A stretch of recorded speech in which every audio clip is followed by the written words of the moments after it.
તો ઢોર નિયંત્રણ કાયદાને લઈને માલધારી સમાજની આખરે સીએમ સાથે મહત્વપૂર્ણ બેઠક ચાલી રહી હતી। તે બેઠક પૂર્ણ થઈ ચૂકી છે। માલધારી આગેવાનો તેમાં ઉપસ્થિત રહ્યા હતા। ચોક્કસ વૈકલ્પિક વ્યવસ્થા આપીને મહાનગરોમાં ઢોર નિયંત્રણ કરવું જોઈએ। આ પરિસ્થિતિમાં માલધારી સમાજના પશુપાલકોમાં હજુ સુધી કોઈ વૈકલ્પિક વ્યવસ્થા થઈ નથી।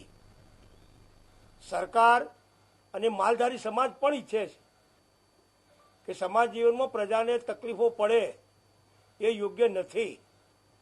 એટલે બિલ લાયા પછી જે સમાજમાં જે વિરોધ થયો, રોષ પ્રગટ થયો, એના સંદર્ભની અંદર માલધારી સમાજમાં નેતૃત્વ કરતા ભરવાડ સમાજ, રબારી સમાજ, ચારણ સમાજ, આયર સમાજ, આ બધા સમાજના આગેવાનો એ ગુજરાત સરકારમાં માન્ય મુખ્યમંત્રી શ્રી અને શહેરી વિકાસ મંત્રી શ્રી અને પાર્ટીના અધ્યક્ષ શ્રી સી.આર. પાટીલને રૂબરૂ મળીને આ બધી જ વિગતોની બાબતોમાં ચર્ચા વિચારણા કરી હતી અને એના ભાગ સ્વરૂપે માન્ય મુખ્યમંત્રીશ્રી અને શહેરી વિકાસ મંત્રીશ્રીએ આજે માન્ય મુખ્યમંત્રીશ્રીના બંગલે સમાજના આગેવાનોને બોલાવ્યા હતા।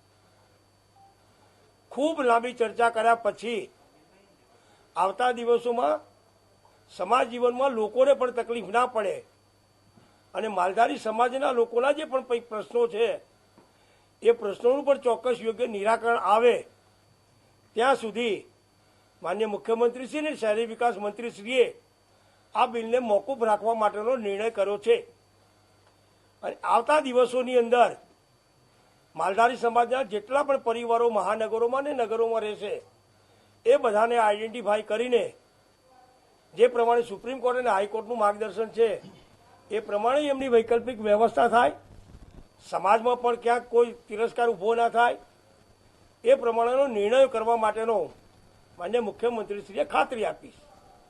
આભાર। આપ તો રાજ્ય સરકારમાં મંત્રી રહી ચૂક્યા છો, જ્યાં સુધી રાજ્યપાલની મંજૂરી ન મળે ત્યાં સુધી આ બિલ એમ પણ લાગુ થવાનું નથી, તો કયા આધારે સરકારે પહેલેથી કહી દીધું કે બિલ લાગુ નહીં થાય? એ બિલ ત્યાં રાજ્યપાલને સહી કરવા તો સરકારે મોકલ્યું જ નથી, એટલે ટૂંકમાં સરકારે હાલ પૂરતું આ બિલને મોકૂફ રાખવાનો નિર્ણય કર્યો છે। એટલે વહીવટી દ્રષ્ટિએ જે પણ કોઈ નિર્ણય કરવાના થશે એ સરકાર કરશે। એનો મતલબ એ છે કે આ બિલને રાજ્યપાલ સુધી મોકલવામાં નહીં આવે એવું કહો? એ વિષય મારો નથી। બિલની અંદર પાછું ખેંચવાનો સવાલ નહીં, હાલ પૂરતો આ બિલ મોકૂફ રાખવામાં આવે છે એ નિર્ણય સરકારશ્રીનો અને અમને બધાને પણ એ સંતોષકારક છે। તમે બધા તો ભાજપની સાથે જોડાયેલા છો, ભાજપના સમર્થનમાં છો, આગેવાનો છો, સવાલ આખો એ છે કે બિલ બનતા પહેલા તમારા કોઈની સાથે કોઈ ચર્ચા નથી થઈ કે સરકારને ધ્યાન જ નતું કે આ બિલની અંદર આ જે ક્લોઝ મૂકવામાં આવી રહ્યા છે એનાથી નારાજગી આવશે? એ વિષય છે કે કોઈ પણ સરકાર નિયમો બનાવે, નિર્ણયો કરે એટલે બધા સમાજના આગેવાનોને બોલાવીને પૂછીને નિર્ણય કરે એવું હોતું નથી। સરકારમાં ક્યાંક ને ક્યાંક કોઈ નિર્ણયો થયા પછી એની જે ત્રુટીઓ છે, ખામીઓ છે, શોધીને એને કેવી રીતે નિરાકરણ લાવવું એ આટલા વર્ષોથી સિરિયસ તો રહ્યો જ। રણછોડભાઈ, તમે જે કહો છો હાલ પૂરતું મોકૂફ રાખ્યું છે એટલે વિધાનસભા ચૂંટણી સુધી મોકૂફ રાખ્યું છે?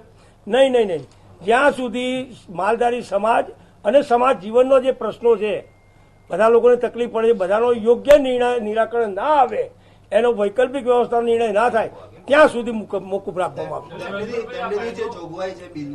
10,000 થી 25,000 સુધી લાયસન્સ લેવાની ફરજિયાત કરવામાં આવશે। આ બાબતે કઈ ચર્ચા વિચારણા થઈ એવું ખરી? બિલ દંડ ઓછો થશે અથવા તો લાયસન્સમાંથી બિલ મોકૂફ રાખે એનો મતલબ કોઈ પણ બાબતમાં જે પણ બિલની અંદર સમાવે છે એનો કોઈ અમલ થવાનો નથી।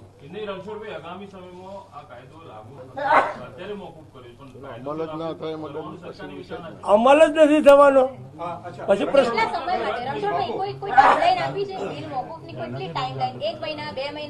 જ્યાં સુધી સંતોષકારક નિર્ણય નહીં થાય, એનો ચોક્કસ આયોજન નહીં થાય, વૈકલ્પિક વ્યવસ્થા નહીં થાય ત્યાં સુધી।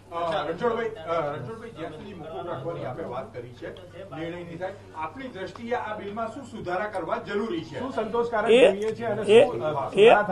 એ આવતા દિવસોમાં સરકાર અને માલધારી સમાજના આગેવાનો સાથે બેસી અને ચોક્કસ ફેમિલીઓને આઈડેન્ટિફાઈ કરીને એમની ચોક્કસ વૈકલ્પિક વ્યવસ્થા વિચારીને આ આગળ અમે આગળ વધીશું. રણછોડભાઈ, તમે પોતે આગેવાન છો, કોઈક તો ઓપિનિયન તમારો હશે ને કે આ સુધારો થવો જોઈએ.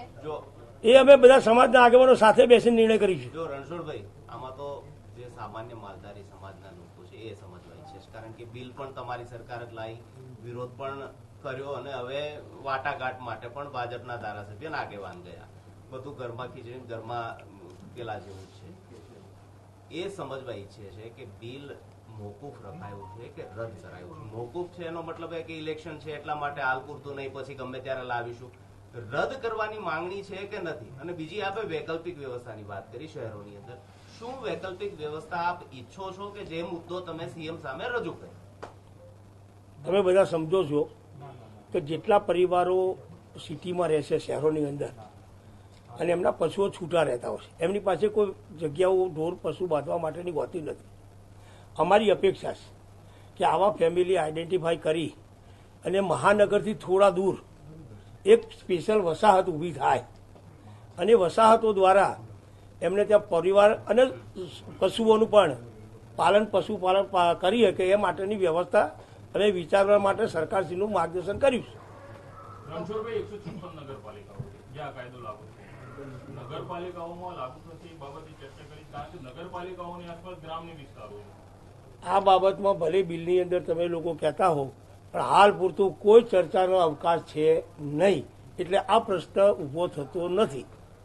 રણછોડભાઈ, તમે વૈકલ્પિક વ્યવસ્થાની વાત કરી કે શહેરની બહાર, તમને લાગે છે કે માલધારી સમાજ શહેરની બહાર દૂર જઈને આવી વૈકલ્પિક એ અમે સમાજના આગેવાનો બધા સાથે મળી અને એનું યોગ્ય ચોક્કસ નિરાકરણ લાવીશું. એમને રણછોડભાઈ, તમે સરકાર સામે પ્રસ્તાવ મૂક્યો કે ભાઈ અમદાવાદ શહેર છે તો એનું વૈકલ્પિક વ્યવસ્થા માટે આટલી જમીનની ફાળવણી કરવામાં આવે. જ્યાં સુધી ફેમિલી આઈડેન્ટિફાઈ ના થાય ત્યાં સુધી એની ચોક્કસ જમીન કેટલી જોઈએ એ નક્કી ના થાય. કેટલી સંખ્યા કેટલી હશે આપણે ઓલ ઓવર? એ આઈડેન્ટિફાઈ કરીશું, એ તો બધા વિસ્તારમાં આગેવાન જો ખબર તો હશે ને કે 20 લાખ બધા પશુપાલકો કોણ કોણ કેટલા ફેમિલી છે બધા જોવું જોઈએ, એમને અંદાજિત ના થાય.